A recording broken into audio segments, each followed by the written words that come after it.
Good job with the beachhead, Commander. It's time to bring you up to speed on nods so you know what you're dealing with. This is Kane. I didn't know what kind of game CNC1 was. I didn't care what kind of game it was. I just knew I had to have it. They're blowing up buildings and airplanes are flying in and nukes are going off. They couldn't build them fast enough. They were putting them in the shells and they were just blowing off the shells.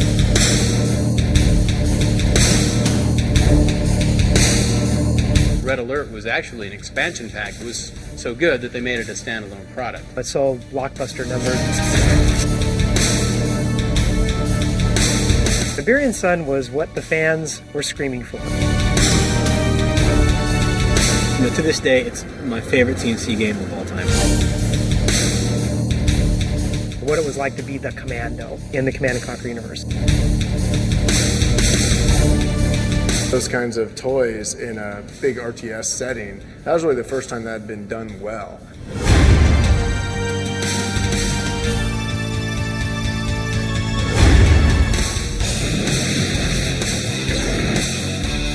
Command & Conquer is all about the combat. Commander.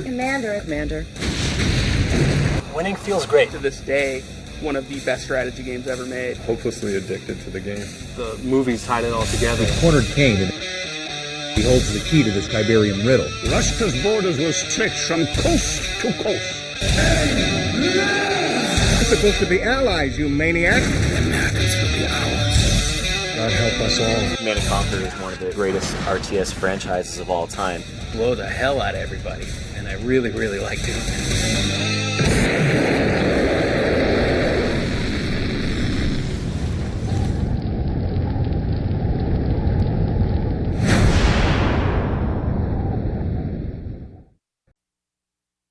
I make fun for a living. Well, my name is Louis Castle. I'm the Vice President of Creative Development for Electronic Arts Los Angeles, and I'm the co-founder of Westwood Studios, which created Command & Conquer. I didn't think that I'd ever be into video games as a business, but got into architecture, saw some CAD/CAM stuff, decided I had to learn computers, and once I learned more about them, I figured out that that was a pretty good place for me to mix art and technology. And having a little bit of both in my background, that seemed like the right place to go. Gaming was the place to be if you wanted to be pushing graphics. And this is a time, this goes way back before there were even graphics tools to do any graphics. You were typing in code just to get a couple of pixels on the screen. Well, Westwood started because a very good friend of mine, Brett Sperry, he needed a printout. And I worked at a computer store, I had a printer. So he came over one afternoon, we sat in my office, my actually converted garage, which also doubled as my bedroom, and we sat down and talked about all sorts of different opportunities we might have in the future. We literally started with no money, right out of my garage. We even had an employee working out of this back converted garage before we actually got our first offices. So it started from very humble beginnings. The reason we called the company Westwood Studios was we used to go down to Southern California and hang out by Westwood, where UCLA is, and we really liked the culture down there. When we started Westwood, I was 20 and Brett was 21, so very young. And at that time, it wasn't just the two of us. We started bringing in our friends and such, and pretty much everybody that we talked to really wanted to make these games. They wanted to have a part in the products. But by and large, you couldn't find a place in Vegas anyways that was really willing to put them first. Everybody was looking to, like I said, try to take them and exploit them to some extent, to use their time and energies and just try to grind a game out of them, versus really giving everybody a chance to grow and become true craftsmen. And that allowed a company like ours, which really focused on fine arts and music and the things that we would call now production values, we really saw those as being very important to games. And at the time, that, believe it or not, was pretty revolutionary thinking. Most people really focused on, didn't matter what the game looked like as long as it had the sort of core mechanics to make it fun. We would hire people with absolutely no computer experience at all. For a while, I remember we were running an ad in the paper asking for any artist who had 10 years of illustration and painting experience, professional experience, as a minimum. And there really weren't people you were going to find that could do that and had computer graphics experience.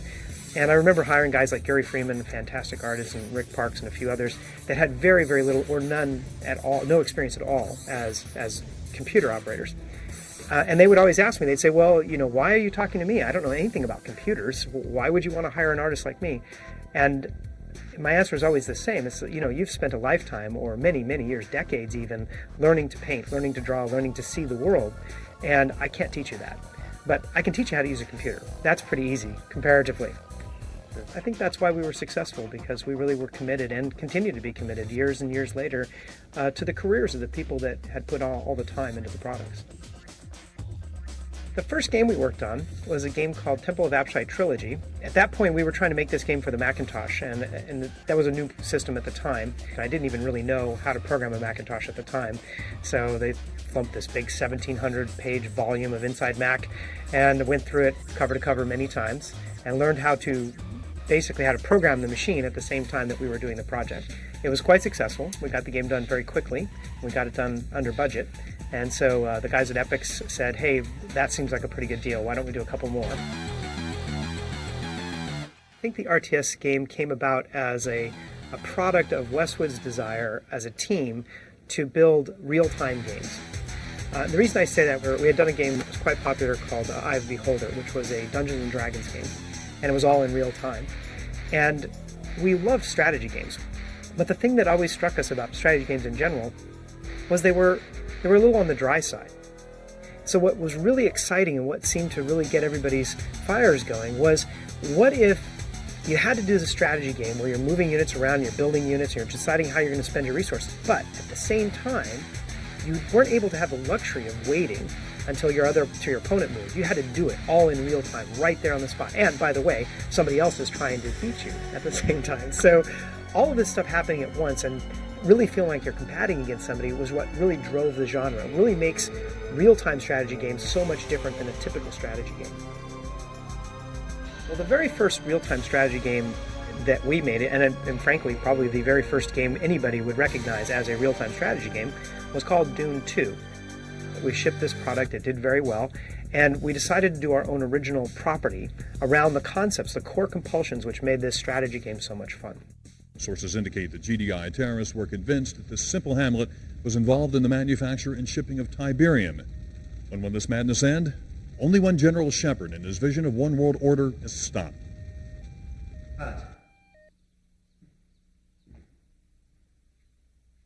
Excellent.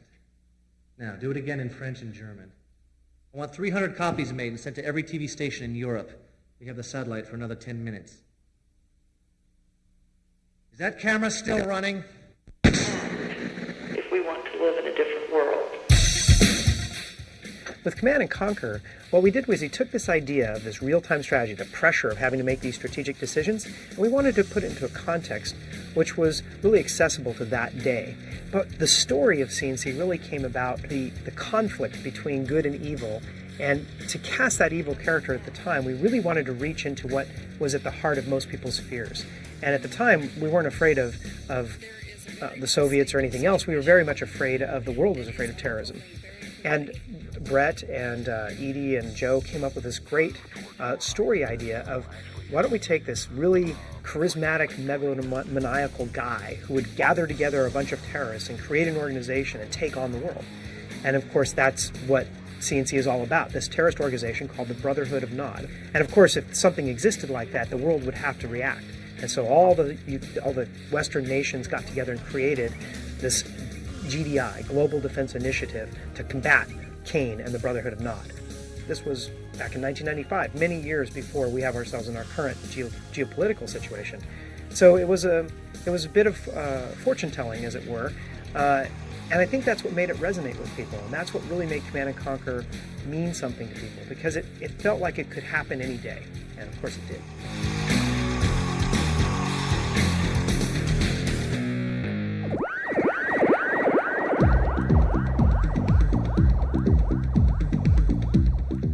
In the creation of the original Command & Conquer, there was a lot of hard days, I guess. There was a couple of years worth of work that went into that product. The boys at R&D have completed preliminary testing on the ion cannon. And so everybody in the company, even the people not working on the product, had a really clear sense that this was something different and something special.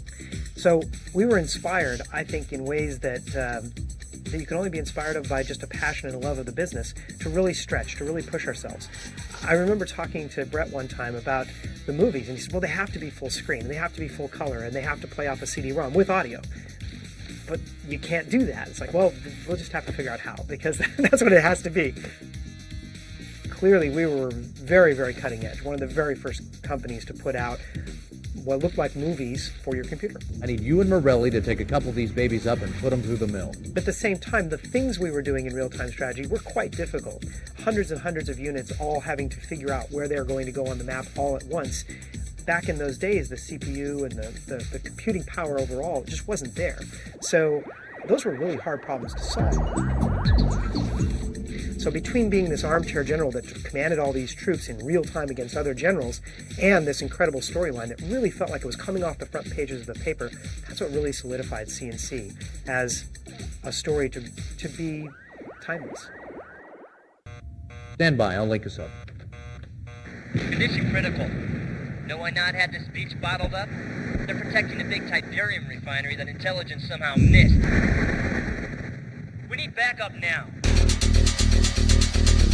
There are now more than 200 areas of the Earth affected by Tiberium deposits. And the concept of Tiberium was the need to have some sort of central resource that everybody was fighting over. There had to be this discontinuous event that would suddenly charge up the world and make all this stuff come to a head. Dr. Mobius, tell our viewers just what Tiberium really is. It had to be something that was really unusual, something that would really trigger these world events. And that stuff starts to change the way the planet works. It leaches all the minerals out of the soil and surrounding area and turns into things that you can easily harvest: gold, platinum, nickel, and things like that. So it turns out that there's this gift from heaven, which on the one hand allows you to have a lot of quick profits, but on the other hand it turns out to be quite toxic. And that's the nice dichotomy of Command and Conquer. We have this really sort of heroic figure who turns out to be a villain. We have these people who claim to be trying to do the right things, which kind of feeling a little on the military side, and this never really feeling like anybody's completely right or completely wrong. That coupled with this gift from space, as it were, again, really resonated with people as something that's very unusual. And Tiberium really figures heavily into the world as this catalyst for all these conflicts. And that was why Tiberium was created, was simply to have something to fight over. The possibilities of Tiberium are limitless. Your efforts have landed us here, my faithful friend. The temple is complete, and we are about to embark upon our greatest exploit. When Command and Conquer 1 was shipped, we were only about 60 people, and we were working on 3 projects. So we were doing an awful lot of stuff with very few people. We had put about 3 years of work into that project, and probably about 60 man-years, which was just an enormous amount of effort. And at the time, a lot of people didn't think that the game had a lot of possibilities. We had original forecasts in tens of thousands of units, like 60,000 units, versus the 2+ million that we sold. So it was quite a leap of faith to get that product out. Now, once we actually showed it to the public, once we saw the people's eyes light up, once we saw them playing, I think everybody kind of got a hold of the idea that this is something really different, something special, something big.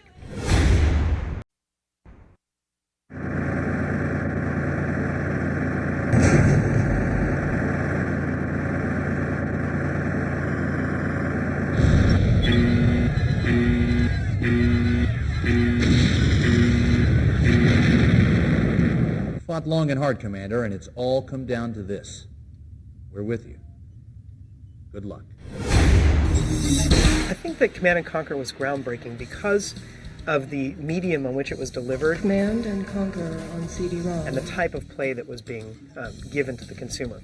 The first time I saw Command and Conquer was at E3. I had walked into the Westwood booth, and the first thing I saw was this in-game pre-rendered cutscene of this AWACS plane crashing into kind of a minaret, a tower, and exploding into a ball of flame. It was only 4 or 5 seconds, but just that one clip had me.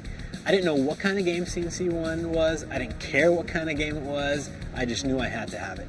I thought it was amazing. I mean, it was like nothing I'd ever seen before. You know, you had tanks and they're blowing up buildings and airplanes are flying in and nukes are going off, and it was this real immersive experience unlike anything you had ever played on like a Nintendo before. I just loved, grabbing all these tanks at once and throwing them at my enemy and commanding orcas and, and grabbing, soldiers, and, I was in control of an entire army, not just of one person or one car, and that feeling was so great. When CNC1 came out, I was actually going to Digipen, which was the first video game programming school, and me and my roommates, there were 5 of us living in this house together, and one of the guys had a computer, he got the game, and none of us knew what an RTS game was, and we spent countless hours playing it, and we all got copies, and we were playing each other all the time. We didn't get any schoolwork done for like a month. It was awesome. They added an online feature where you dialed into your friend, and I had a buddy who had it, and again, the first time we ever connected, and instead of playing AI, I was playing a buddy of mine. That was so unreal. That was just the most amazing experience of my life. So I was at Origin when the first Command & Conquer came out, but we were just all super hardcore gamers, and we're anticipating CNC for a long time. They had really cool ads, and we were looking at screenshots, and so when it came out, like everybody at Origin went out and bought Command & Conquer and pretty much sold it out around Austin. And I would say it was only about 2 weeks later that we had our own official tournament for Command & Conquer, multiplayer tournament. And it was awesome. I mean, we had like an MC, all the development teams, marketing, everyone was in there playing. And it was actually the first time in my, at that time, short career in gaming where I actually saw the whole studio rallying behind a game that we didn't even make. That's more the game series in general. Most people, and myself included, like the idea of the storyline. The whole alien substance comes to Earth and people fight over it because it means a lot. Sorry to interrupt your briefing, Commander, but we need your help now. Kane discovered we were hiding Mobius, and he's throwing everything at us but the kitchen sink. It's up to you to mobilize the strike force. Acquire Mobius and rendezvous with the rescue choppers. Mobius may be crazy, but he holds the key to this Tiberium riddle. The most memorable CNC moment, I would have to say, was in the original Command & Conquer when they introduced the character of Kane. You'd been taking your orders from this guy named Seth for like half the campaign, and he was getting sort of jealous of your success, and then all of a sudden he was being really nice to you, and you weren't quite sure why, and he brought you in on this plot to sort of attack America and do this behind Kane's back, and this guy, this bald, mean-looking dude in this black shirt sits down, and he's like, "Hey, I'm Kane, I'm the boss, and you're working for me now."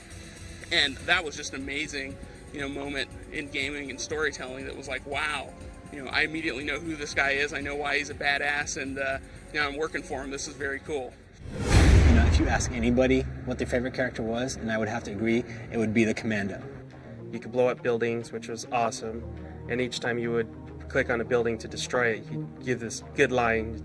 He'd say, "I got a present for you." I got a present for you with the C4 and one-hit kills on structures. That was, he was so full of character, and he was a great unit. Back then, there really weren't a lot of games that allowed you to compete with each other, and it wasn't just about like reflexes. It was about strategy and when to build your forces, when to attack, when to focus on your economy. So it was just brilliant. So we created the covert operations to make individual missions that you could pick out one at a time, not in a story, and that were really hard. And at the end of the day, some of them we felt were nigh impossible. But it turns out that within hours, people had beaten most of them, if not all of them. And within days, we had many people that had completed all of them. So I think that maybe we thought it was a little harder than it really was.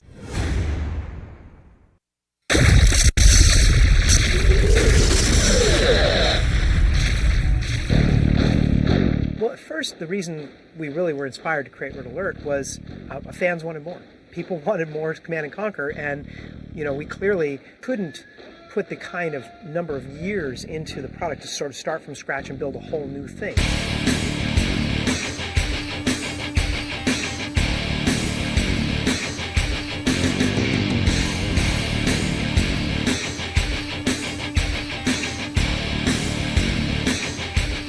So what we figured was, hey, we could take the basic mechanics of the game, create all new sides, all new units, all new balancing, and change the graphics to some extent, but we really needed a new theme. Mobile Comrades advance, we will occupy all of Europe within 60 days. Perhaps, but 11 months over schedule.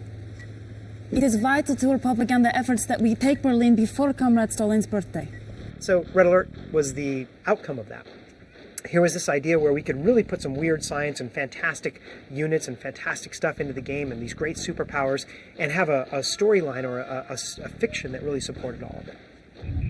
Commander, You did a fine job rescuing Einstein for us. Red Alert was very unique because it was revisionist history. What if World War II never happened and they had Einstein going back in time and the Soviet superpower, being equal to the U.S., if not bigger? Russia's borders will stretch from coast to coast. Really, the appeal was the movies that tied it all together. Commander, this is Tanya Adams, a professional volunteer.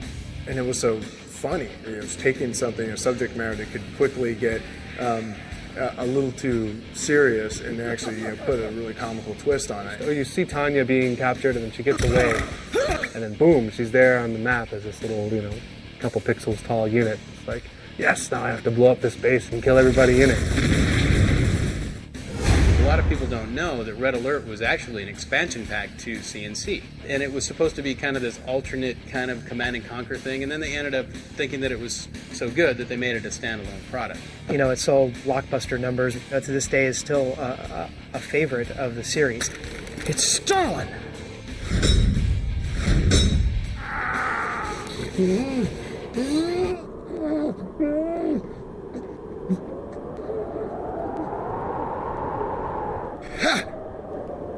Well, after we had finished Red Alert, once again, we were in this position where it looked like it's going to be a long time before we do our next product. And in fact, we decided to start over and to build a new engine from more or less scratch to build the next Tiberium game, which became Tiberium Sun.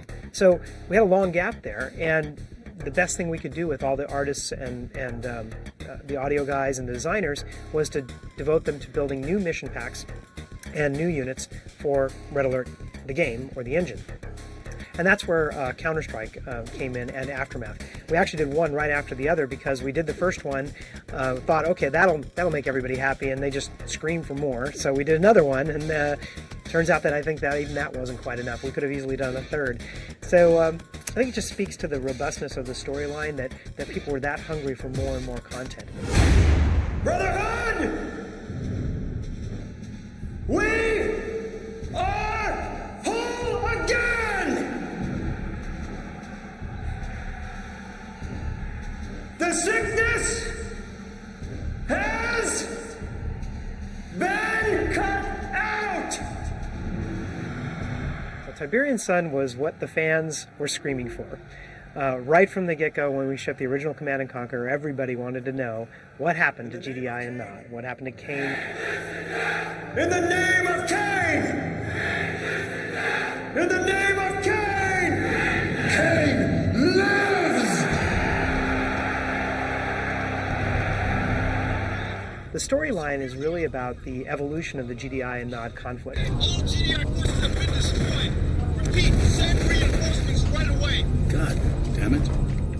We've come to find out that the Tiberium substance that everybody had looked to as this great savior for helping to get natural resources has some really nasty side effects, and in fact is terraforming the planet. And the question is, for what? What the hell is this? What does Cain have? What is Tacitus? Tiberium isn't an accident. It's something that was sent by an intelligent race, and it's the precursor to an invasion.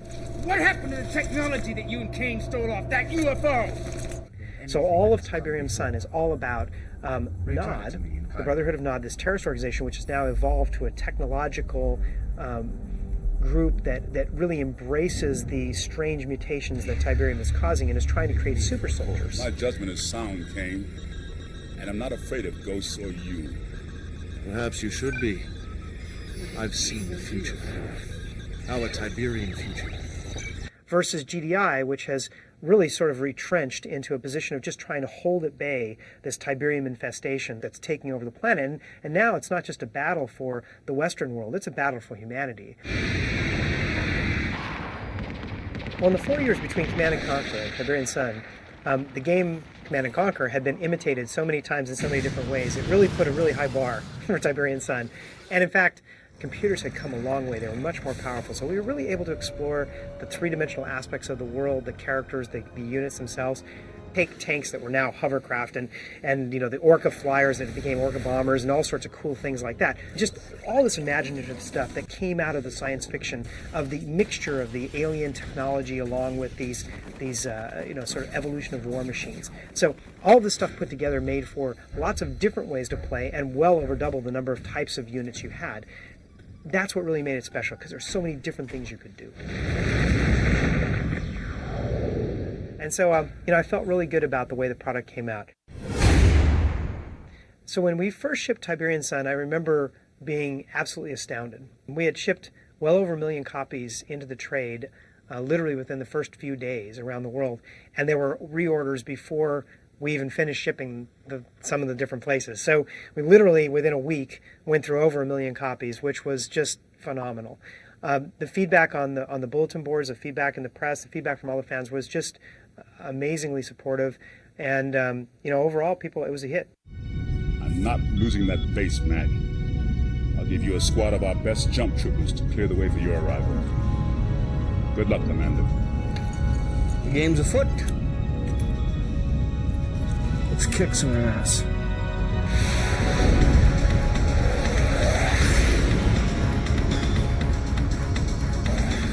So as we finished up Tiberian Sun and we were working on our next product, and which ultimately became Red Alert 2, we really wanted to make sure that the expansion pack on this product did something a little different. So we added a third side through the expansion pack, which was the first time we actually had done that, and that side was Cabal. Here was this artificial intelligence created by Kane, and really was supposed to be like a master control computer that would help him wage battles, but it became sentient and ended up running the show all on its own. So here was this strange allegiance between Nod and GDI, who were bitter enemies, but recognizing that this thing was actually more dangerous and potentially more damaging than either one of them could be. So they had a sort of very strange and brief alliance to try to put down Cabal. And it made for a great storyline in Firestorm, and some of the missions were the most exciting and the most challenging missions of any of the mission packs ever made for a Command & Conquer game. Mr. President, I'm afraid we have a heck of a situation down here. According to NORAD, we've got Soviet aircraft coming at us from all directions and ground troops pushing up through Mexico. You're throwing everything you've got at us. Listen very carefully. I am not your pet, Mr. President. You know, we'll retaliate. Oh, don't be so sure, Mr. President.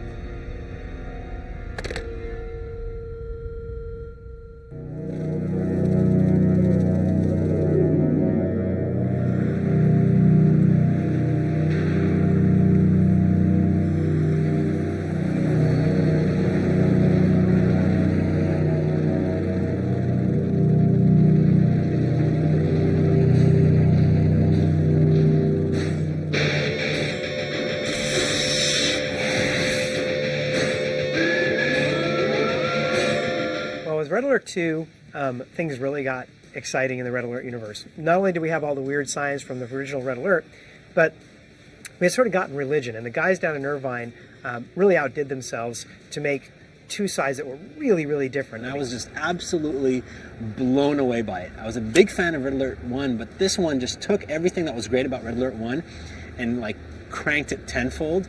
It was super fast-paced. Red Alert 2 had units like, mind-controlled dolphins and squids and psychic soldiers and, Kirov blimps with these giant, demon faces painted on the front that would drop bombs.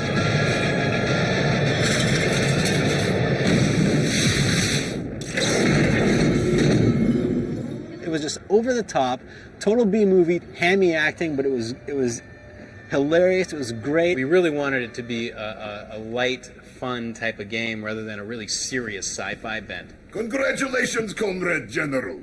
See how the American President Dugan ducks for cover. This is the actual story themselves, the video, we had really become much better at storytelling. So although it was very campy and very intentionally so, the production quality on the video pieces and all the actors and sets was way above and beyond anything we had done to date. The characters that they got were unbelievably funny, and they were overacted in such hilarious ways. The costumes were phenomenal, the sets and props, etc. They're just such a signature CNC moments. Please stand by, Commander. We have an incoming broadcast from General Carville at the Pentagon. I hope you're rested and ready, Commander, because as of 0800 hours, you are in control of every satellite, base, tank, airplane, enlisted man, woman, and child in the eastern United States. I remember, playing through the single player missions and just trying to get to any clips of Tanya. General, I hope the commander is up to speed because we don't have time to waste. I'm sure Tanya has every confidence in you, Commander. Oh, you're sure? Well, it's not. She always became my favorite character, and I think it was the first time she said in letter 2, she's like, I got a present for you. And then she, blows up a bunch of soldiers in front of her, and I thought that was the coolest thing ever. Yeah, Tanya, I mean, she's sexy, she's hot. If we don't move fast enough, we'll all become slaves to Roman. The CNC community just goes, goo goo gaga over her. There's nothing worse for a soldier than lose their mind. It played so well. The pacing was so well done. It was so fast paced. All the units were, as close to perfectly balanced as possible. I remember Mark talking about designing high, making sure that all of the game elements really had huge impact. So explosions were never small, they were always big. And, a unit wasn't a little bit better, it was a lot better than the last one. Rhino tanks didn't get a bit better with veterancy, they got 3 times better. And all of this really combined to make this sort of frenetic game experience that just exploded onto the screen. This series was all about making decisions in a clutch. And the faster we could make people play, the more we forced them to make decisions with imperfect information and without a lot of time to sit down and ponder it. You either make a decision or you die. Right from the very first moments of Red Alert 2, you knew this was going to be a game that was just going to grab you by the throat and drag you through it. And that's exactly what it did. It was such a good game. I fell in love with that game the moment I saw it. And, to this day, it's my favorite CNC game of all time. Red Alert 2 was, I still think to this day, one of the best strategy games ever made. And it was just, this quirky, campy, fun universe tacked onto this just amazing gameplay.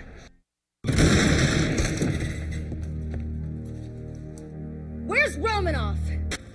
When you're done patting yourself on the back, I have a little proposition for you.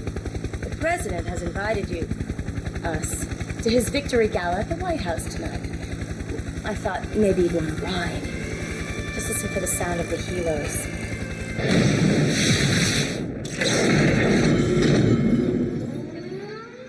Is it done, Yuri? No, Comrade Premier. It has only begun. We are now at DEFCON 2. What the devil is going on, Lieutenant? He's surfaced, Mr. President. I'm sure you all recognize this man. We know him only as Yuri, fugitive advisor to Soviet Premier Romanov. While we were busy fighting the Soviets, Yuri was using his mind control technology to establish a secret army of his own. With Yuri's Revenge, we needed a villain that was, everything Kane was to the original Command & Conquer's even more. Constructed some sort of device there. What kind of device? Perhaps I can explain, Mr. President. Yuri. The device is called a psychic dominator. There is a network of such devices spread across the globe. More of your mind control tricks? No tricks, Mr. President. In a few moments, I will unleash a tidal wave of psychic energy designed to dominate the minds of an entire planet. There will be no more free will, only my will. Yuri. This Yuri is going down. We take care of traitor Yuri. Udo Kier, very well-known German actor, really got into the character and did a phenomenal job of bringing Yuri to life. I fear you are out of time. And to this day, he becomes one of the most iconic characters in the entire Command & Conquer universe. Be one. With the addition of Yuri's Revenge to Red Alert 2, I think really the Irvine team pretty much perfected real-time strategy in its time. Yuri's Revenge added a third side that was yet again completely different from the other two sides. Everyone was kind of mind controlled or had slaves, and that was the side that was the most filled with the most personality. You could explore your character of how you would do your strategy in totally different ways, and these units could combine. The IFVs could actually, you could take one unit and stick it inside another unit and change its functionality, and there were so many different possible combinations that it felt like you were constantly discovering new units that could be used in the battlefield. It was, I think to this day that I know of, the beefiest or meatiest expansion pack for any RTS game, and really for any game that I've played.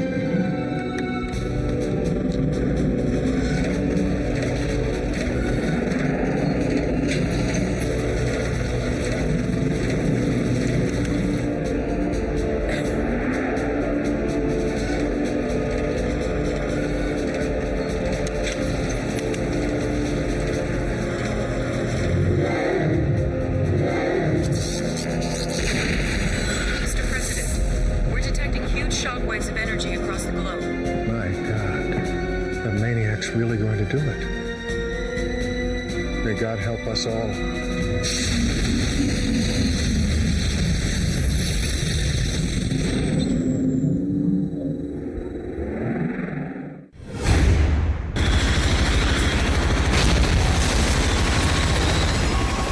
From the very first Command & Conquer, there was this character, which was the Commando. And he really was just like 6 pixels high, but he had these great voice bits, these little clips. Like, I got a present for you, and that was left-handed. And they had all this attitude, this sort of Rambo-esque attitude. And so from that very moment, we had decided we wanted to one day do a game all about the Commando. And that's what Renegade was all about, was this one character from our Command & Conquer universe in the Command & Conquer world, and how he could make a difference in the battles. And that's what Command & Conquer Renegade was really set out to do, was to let you fully explore what it was like to be the Commando in the Command & Conquer universe. We need those reinforcements yesterday. It's a fantastic game. It was all about you going through the world and discovering what horrors Nod had created and being able to turn around and defeat them sort of single-handedly. In the modern world, great leaders resolve their conflicts with words.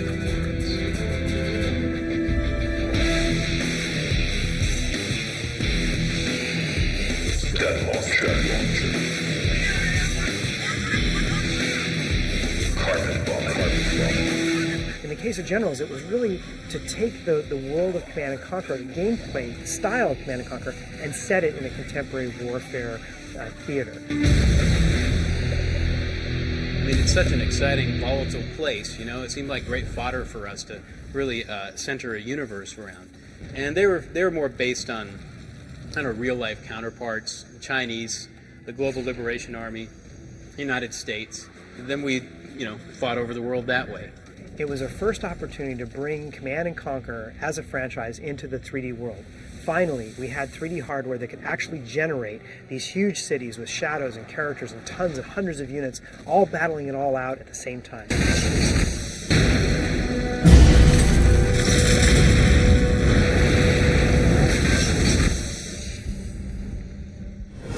My job, you get these assistants, and then we had this kind of brand new one, this green guy wanted to help everybody, right?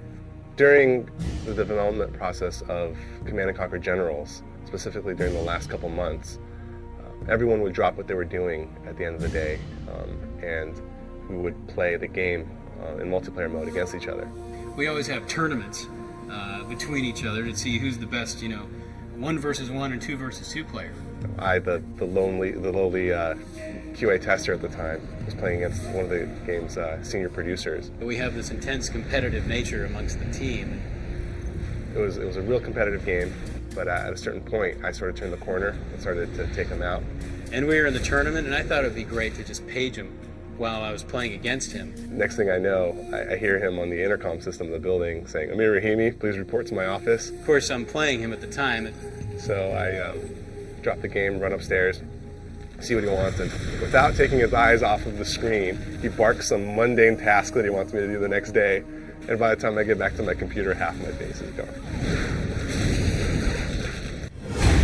Generals was kind of cool because it was the first time you really got to play with sort of modern military hardware. Had a twist, of course, but to play with those kinds of toys in a big RTS setting, that was really the first time that had been done well. It was so compelling to us that we decided to really try to tell the entire story from the point of view of the game engine.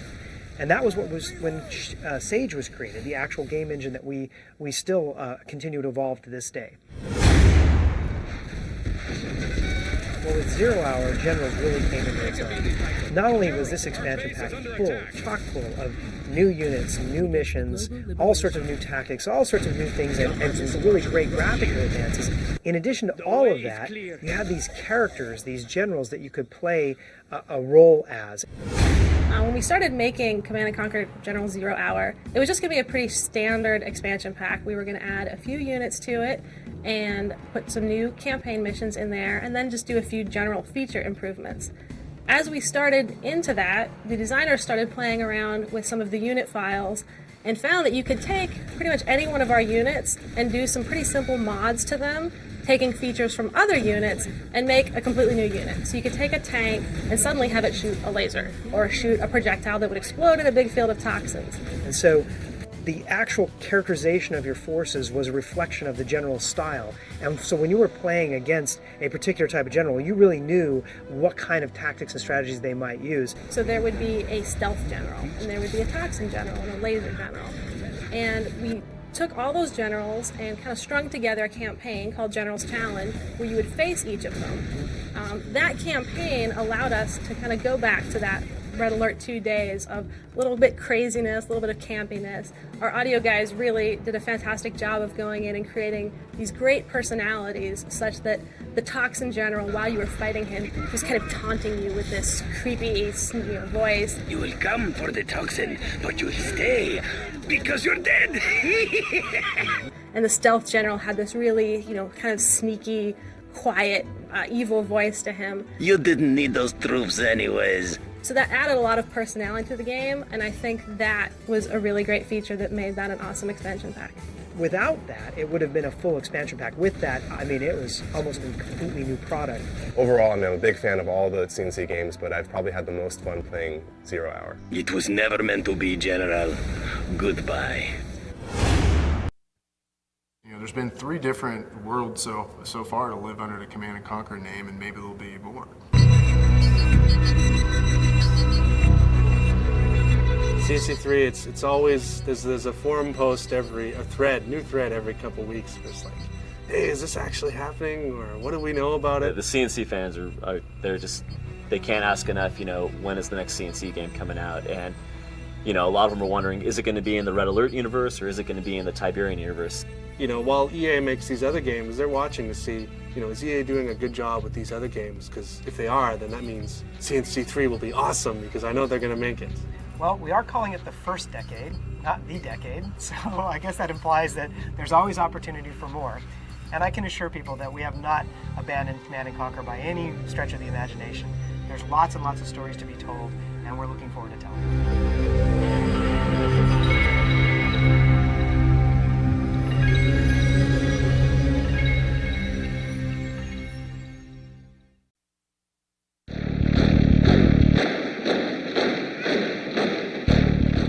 I think from the very first days, we noticed that the CNC community was going to be a big part of this product. I'd say there's easily in the millions of fans all around the world. We had emails, websites, people sending us stuff in the physical mail almost immediately. We actually have over 700,000 people on one single newsletter alone. When people will take the time to make costumes and dress themselves up or their dogs up in characters from your games, you must have hit something right. CNC fans, they'll do anything.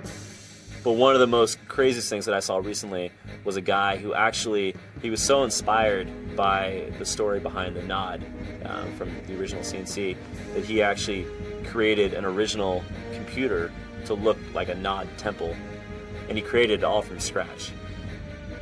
This guy actually built a computer to look like a structure in our game, and I thought that was just absolutely wild. I'd say that we had a commitment just right from day one to really do as much as we could to foster the community. The Command & Conquer fans in general, they're not just kind of your everyday casual gamers. They're really hardcore. At the end of the day, if it wasn't for the fans, it wasn't for the devotion, of course we wouldn't have a series for 10 years. So that's what makes it worthwhile.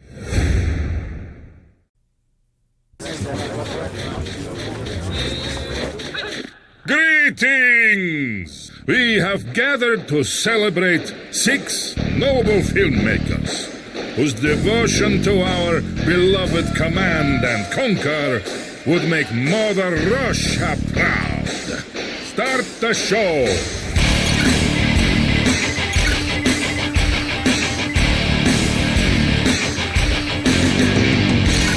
At number 6, a soldier with distinguished motivational tactics, Slaughter. Time to rock and roll.